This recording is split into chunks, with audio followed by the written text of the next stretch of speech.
ছোট বন্ধুরা, তোমরা সব ভালো আছো? তোমাদের দোদন দিদা আবার তোমাদের গল্প শোনাতে এসে হাজির হয়েছে।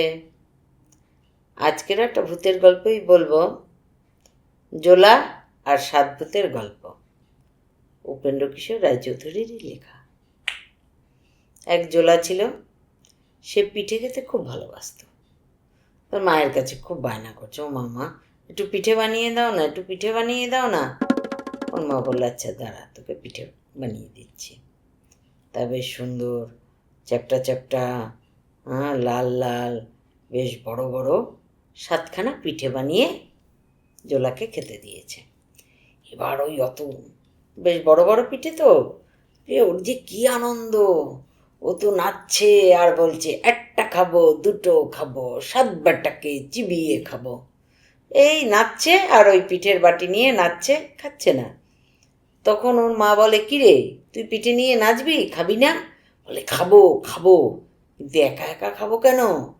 আমি 10 জনকে দেখিয়ে খাবো, সবাইকে দেখিয়ে দেখিয়ে খাবো। যেখানে অনেক লোক আছে সেখানে গিয়ে সবাইকে দেখিয়ে দেখিয়ে আমি পিঠে খাবো। বলে এই ও বেরিয়ে গেছে ওই বাটি নিয়ে, একটা খাবো, দুটো খাবো, 7 বেটাকে চিবিয়ে খাবো, এই বলছে। আর ও নাচতে নাচতে লাফাতে লাফাতে বাটি নিয়ে যাচ্ছে। তো যেতে যেতে অনেক দূরে বড় একটা বট গাছ তলায় হাট বসে। সে তো ওইখানে গিয়ে একদম বট গাছের তলায় ও একদম ওই বাটি নিয়ে লাফাচ্ছে আর বলছে, একটা খাবো, দুটো খাবো, 7 বেটাকে চিবিয়ে খাবো। এবার কি হয়েছে জানো? ওই বট গাছের উপরে না 7টা ভূত থাকতো। এবার ওরা না ওই যে একটা খাবো, দুটো খাবো, 7 বেটাকে চিবিয়ে খাবো শুনে, ওরে বাবা, আমরা এখানে 7 জন আছি, ও জানলো কি করে? আবার আমাদের চিবিয়ে খাবে, সর্বনাশ সর্বনাশ! ইস, এই বিটকেল বেটা কোত্থেকে এসেছে, এবার আমাদের চিবিয়ে খাবে, কি হবে? তখন একজন বলছে, দাঁড়াও, চলো আমরা সবাই মিলে একটা সুন্দর ছোট হাঁড়ি নিয়ে গেছে। ওর কাছে গিয়ে বলে, তুমি আমাদের কর্তাবাবু, তুমি আমাদের এই ছেড়ে দাও আর এই হাঁড়িটা তুমি নিয়ে যাও। বলে, এই হাঁড়িটা নিয়ে আমি কি করব? বলে, এই হাঁড়িটা তুমি যা খেতে চাইবে এই হাঁড়িটার সামনে বললেই দেখবে সে জিনিস তুমি হাঁড়িটার মধ্যে থেকে পেয়ে যাবে। বলো, ও বাবা, তাই নাকি? আচ্ছা আমি পায়েস খাবো। যেই না বলেছে আমি পায়েস খাবো, অমনি কি সুন্দর পায়েসের গন্ধ বেরোচ্ছে ওই হাঁড়ি থেকে। ওরে বাবা, হাঁড়ি ভর্তি পায়েস, আর এত সুন্দর গন্ধ! জোলা তো খেয়ে বলে, ওরে বাবা, এরকম পায়েস তো আমি খাইনি কোনোদিন। আমার মাও এরকম পায়েস কোনোদিন খায়নি, বাপও খায়নি, তো বাপের জন্যই এরকম পায়েস খায়নি। দারুণ, খুব খুশি হয়েছে, বাহ, যা পাবো তাই খাবো, দারুণ দারুণ বলে ও তো তখন ওই হাঁড়ি নিয়ে লাফাতে লাফাতে আবার নাচতে নাচতে আসছে। আর ওই ভূতগুলো বলছে, বাবা বাঁচলাম, ওফ, যা বিটকেল বেটা এসেছিল। ও এবার ভাবছে, রোদ, দিনের বেলা তো অনেক রোদ, অনেক রাস্তা, আমার কাছাকাছিতে এক বন্ধুর বাড়ি আছে, যাই দুপুরটা বন্ধুর বাড়ি কাটিয়ে বিকেলে আমি বাড়ি যাব। বলে ও বন্ধুর বাড়ি তো হাঁড়ি নিয়ে গেলে, গিয়ে বলে, বন্ধু দেখো। বলে, মা, হাঁড়ি কোত্থেকে আনলি? বলে, যে সে হাঁড়ি না, এ হাঁড়ি দারুণ, এর অনেক গুণ। বলে, তাই নাকি? কি গুণ? বলে, তুমি খেতে চাও, কি খেতে চাও, আমি তাই তোমাকে খাওয়াবো। বলে, তাই নাকি? বলে, হ্যাঁ।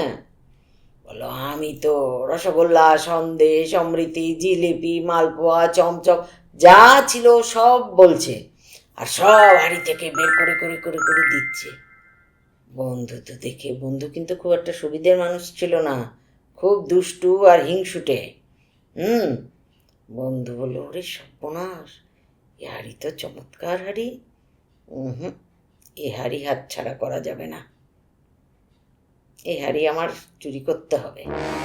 তখন বন্ধু বলল, তুই কত কষ্ট করে এসেছিস বন্ধু, আয় আয় বস, হাওয়া দিচ্ছে হাওয়া দিচ্ছে, একটু ঘুমোবি একটু ঘুমোবি, চল। সুন্দর করে বিছানা টিছানা পেতে দিয়ে হাওয়া দিয়ে দিয়ে ওকে ঘুম পাড়িয়েছে। ও বেচারা বেশ পেট ভরে পায়েস টায়েস খাওয়া তো, আবার রোদে গরমে ঘেমে টেমে হাওয়া ঠাওয়া দিয়েছে, ও ঘুমিয়ে পড়েছে। বন্ধু কি করেছে, ওই হাঁড়িটা নিয়ে ঠিক ওই রকম একটা হাঁড়ি রেখে দিয়েছে।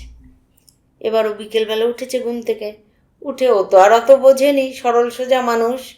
ওই হাঁড়ি নিয়ে আবার এই লাফাতে লাফাতে মায়ের কাছে গেছে যে মা কত খুশি হবে, ও এটা যখন দেখাবো মাকে, মাকে এসব খাওয়াবো। তো ওই হাঁড়ি নিয়ে তো লাফাতে লাফাতে এসেছে মায়ের কাছে। মায়ের কাছে এসে বলছে, মা এই দেখো, এ হাঁড়ি দারুণ হাঁড়ি, এ সাধারণ হাঁড়ি না, তুমি যা খেতে চাইবে বলো, এ হাঁড়ি সব তোমাকে দেবে। তো বলো রসগোল্লা খাবে, সন্দেশ খাবে? ও মা যা বলছে, আরে এটা তো আর সেই ভূতের ম্যাজিক হাঁড়ি নয়, কিচ্ছুই হচ্ছে না। তখন ওর মা বলে, তুই গাধা গাধাই থেকে গেলি, হাঁড়িতে ওই রকম খাবার আসে নাকি? হ্যাঁ, খুব বকলো। ওর তখন খুব রাগ হলো ভূতের উপরে, আমাকে বেটা খুব ঠকিয়েছে। হ্যাঁ, তখন ওরকম দেখিয়ে করি করলো, তার মানে সব ভূতের বেটার কাজ, আমাকে খুব ঠকিয়েছে। দাঁড়া, ও আবার গেছে ওই সেই বটগাছের তলায়, গিয়ে আবার বলে, একটা খাবো, দুটো খাবো, 7 বেটাকে চিবিয়ে খাবো। এবার আরও একটু রাগ হয়ে গেছে তো আরও জোরে জোরে বলছে।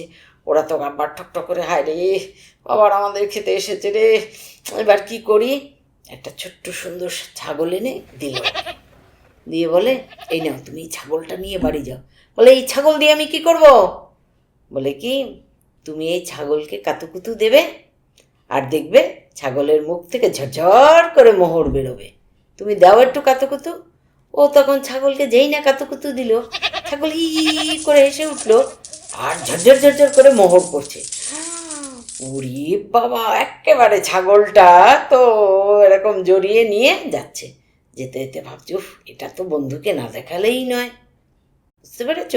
ও তো বোঝেনি বন্ধু কি কাণ্ড কারখানা করেছে, ওরে সেটা মনেই হয়নি। ও তো বন্ধুকে আবার ছাগল দেখাতে নিয়ে গেছে, গিয়ে বলে, বন্ধু এই দেখো কি এনেছি। ছাগল? ছাগল কি করে? বলে, দেখবে দেখো। বলে তো কুতু কুতু কুতু কুতু কুতু কুতু কুতু কুতু কুতু কুতু কুতু কুতু দিচ্ছে, আর ছাগলের মুখ থেকে ঝরঝর ঝরঝর করে মোহর পড়ছে। ওই দেখে তো বন্ধু, আরে সর্বনাশ, কিন্তু মনে মনে কি হচ্ছে মুখে সেটা ও হাসছে করছে, আর ভাবছে, এই ছাগল তো আমাকে রাখতে হবে, এ তো সাংঘাতিক ছাগল। সেদিন ওকে আরও আদর যত্ন করলো, বুঝেছ? আরও আদর যত্ন করে বসিয়ে সে দারুণ হাওয়া দিয়ে ঘুম টুম পাড়িয়ে ঠাড়িয়ে রাখলো, রেখে ওই ছাগলটা সরিয়ে দিয়ে ও একটা অন্য ছাগল এনে রাখলো। সেটা তো আর ও জোলা বেটা জানে না। ও সেদিন আবার ঘুম থেকে উঠতে সন্ধে হয়ে গেছে। ও তখন ওই সন্ধ্যের পর ওই ছাগলটাকে নিয়ে বাড়িতে হেঁটে হেঁটে যাওয়া যেতে অনেক রাত হলো। ওর মার তো মাথা গরম হয়ে গেছে।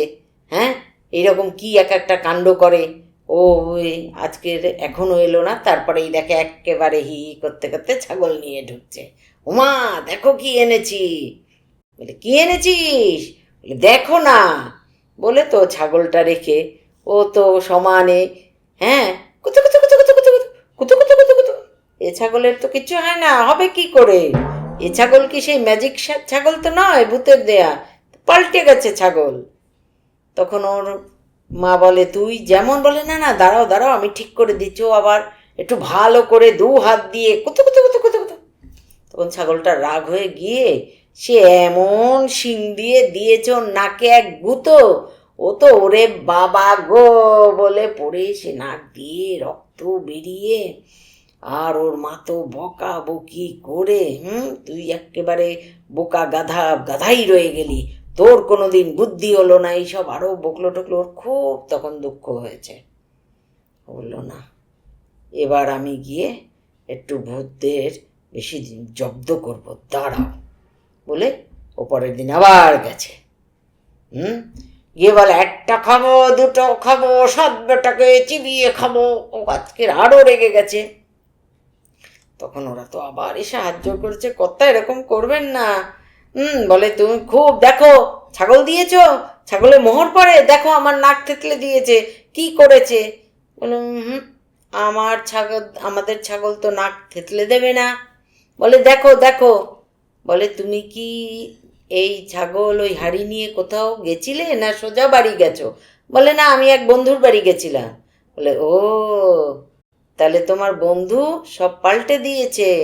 ওর তখন মনে হলো, হ্যাঁ, আমি তো বন্ধুর বাড়ি গেছি, ঘুমিয়েছি, তাহলে ঠিক একটা কাণ্ড হয়েছে।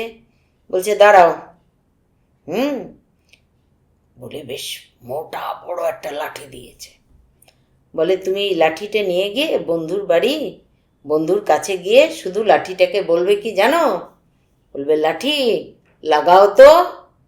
ব্যাস, তুমি তোমার হাঁড়ি পাবে, তুমি তোমার ছাগল পাবে, লাঠি থাকবে, তোমার কোনো চিন্তা নেই, যাও।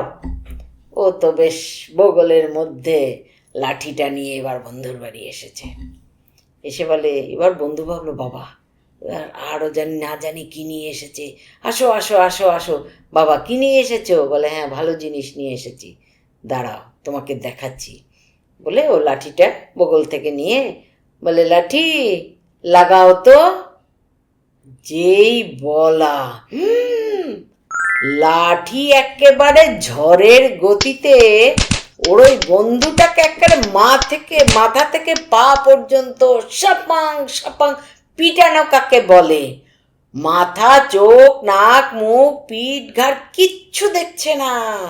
ও তো ওরে মা গো রে বাবা গো, গেছি গো, আমায় সব দিচ্ছি, ওরে বন্ধুরে লাঠি সামলা, আমি তোর ছাগল দিচ্ছি, আমি তোর হাড়ি দিচ্ছি, আমি সব দিচ্ছি, লাঠি সামলা লাঠি সামলা। বলে সে তো ছাগল আনতে গেছে, ও তো লাঠি পিটাতে পিটাতেই গেছে, ওর পেছনে পেছনে সমানে পেটাচ্ছে, কিন্তু ছাগল এনে দিল। ও গেছে হাড়ি আনতে, লাঠিও তো পিটাতে পেটাতে ওকে নিয়ে গেছে, আবার ওই পেটাতে পেটাই। তখন বন্ধু বলল, দাঁড়াও, থামো। লাঠি আবার বন্ধুর হাতে চলে এলো। ও ছাগল নিয়ে, হাড়ি নিয়ে, লাঠি বগলে করে দিব্যি বাড়ি চলে গেল। এবার বোঝো এখন ওর কি অবস্থা। ভালো অভালো খাবার নিজে খায়, লোককে খাওয়ায়, আর তো মোহর, ওরে মোহর, ও তো প্রায় রাজার সমসম হয়ে যাচ্ছে। এবার রাজা তো ওর সাথে একটু বন্ধুত্ব টন্ধুত্ব করেছে, হ্যাঁ, ওকে ডাকে ঠাকে, কোনো ভেবেছে বেশ ও একজন গণ্যমান্য ব্যক্তি, কোনো রাজা কোনো কাজকর্ম করতে ওর সাথে একটু সলা পরামর্শ করে, খুব ভালো দিনগুলো কাটছে। এর মধ্যে কি হয়েছে, রাজার রাজা, বড় রাজা, প্রচুর সমৃদ্ধশালী রাজা, অনেক টাকা পয়সা আছে, সেই অন্য এক রাজা রাজা ওকে আক্রমণ করেছে। সেই লুটপাট মারধর করে একেবারে সাংঘাতিক অবস্থা। রাজা তো চিন্তায় পড়ে গেছে, হায় হায় হায়, এবার তোমার রাজত্বই থাকবে না, কি হবে? এ তো ভয়ঙ্কর রাজা, একেবারে সব দুর্মুজ করে দিচ্ছে, আর লুট টুট করে টরে মানুষজন মেরে টেরে সব। তখন দেখেছে বন্ধু তো এখন তো রাজারও খুব ভালো বন্ধু, ভালো বুদ্ধি টুদ্ধিও দেয়। তখন দেখেছে, বন্ধু কি করি বলো তো, আমার তো রাজত্ব থাকবে না, আমাকেই তো বেঁধে নিয়ে চলে যাবে অথবা মেরে ফেলে দেবে। বলল, রাজামশাই আপনি কিচ্ছু চিন্তা করবেন না, আপনি বাড়িতে গিয়ে মানে রাজপ্রাসাদে গিয়ে আপনি নিশ্চিন্তে ঘুমোন, আপনার গেটের সামনে আমি আছি, কেউ আপনার কোনো ক্ষতি করতে পারবে না। বলে তো জোলা তো বগলের মধ্যে লাঠিটা নিয়ে একেবারে দাঁড়িয়ে আছে গেটের পুরো সেই সামনে, যায় দেখি বেটা। এদিকে তো ওই সেই বিদেশে সেই রাজা আর কি সবই করতে করতে দখল করে ঘোড়ায়, সে ঘোড়া ছুটিয়ে হাতি করে ধুলো বালিতে একার চারিদিক অন্ধকার। বলছে, আর একটু কাছে আয়, আর একটু কাছে আয়, তবে তো আমার লাঠি কাজ করবে। বলে ওরা যেরা একদম প্রায় ওই জোলার কাছাকাছি এসে গেছে, তখন তো জোলা লাঠিটা বের করে বলে, লাঠি লাগাও তো। আর যেই না বলা, ও তো পুরো হাওয়ার গতিতে ওরে পিটানি, ওরে পিটনি, সেই পিটনির চোটে তো ওরা পালানেরও আর জায়গা পাচ্ছে না। এটার ঘাড়ে ওপরে, হাতির উপরে, ঘোড়া করে, সে একেবারে সাংঘাতিক অবস্থা। সব যে যার পেছনে যারা ছিল তারা ঘোড়াকে আবার অন্য মুখ করে পালিয়েছে। মানে পিটানি আর থামে না, পিটিয়ে যাচ্ছে পিটিয়ে যাচ্ছে। রাজা এসে তখন ওর পা ধরেছে, আমাকে বাঁচান, আমার রাজত্ব টাজত্ব এর লাগবে না, কিচ্ছু না, আমি আমার রাজত্ব অর্ধেক দেব, আমি আমার রাজত্ব অর্ধেক দেব, যা লুটপাট করেছি সব দিয়ে যাব, আমাদের বাঁচান, আমাদের বাঁচান।